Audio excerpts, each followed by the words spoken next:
কিছু মানুষের কণ্ঠস্বর আমাদের মস্তিষ্কে গেঁথে যায়। তারপর একটা সময় ধীরে ধীরে তাদের সাথে কথা বলাটা বন্ধ হয়ে যায়। পৃথিবীর প্রতিটা সম্পর্কই এমন। কারণে কিংবা কারণ ছাড়াই একটা সময় মানুষের সাথে আমাদের যোগাযোগ থেমে যায়। বহুদিন চলে যায়। স্রোতের মতো বইতে বইতে আমাদের সময় গিয়ে আমরা বৃদ্ধ হয়ে যায়। তারপর তারপর একটা সময় আমরাও স্বাভাবিক হয়ে যাই।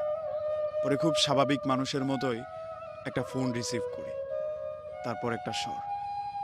পৃথিবীর সব স্বাভাবিক থাকলেও সেই কণ্ঠস্বরটাই আমাদের সব কিছু এলোমেলো করে দেয়, অস্বাভাবিক করে দেয়। মনের মধ্যে নতুন করে প্রশ্ন জাগায়, নিজের ভালো থাকাটাকে আবার কেড়ে নেওয়ার চেষ্টা করে। এগুলো হয় আমাদের সাথে, এগুলো মানুষ মেনে নেয়। একটা কণ্ঠস্বরের জন্য পুরো পৃথিবী, পুরো জীবন এলোমেলো হয়ে যায়। এমন বহু মানুষ পাবেন শুধুমাত্র একটা মানুষের কারণে, একটা মানুষের সাথে কথা বলতে না পারার কারণে উন্মাদ হয়েছে।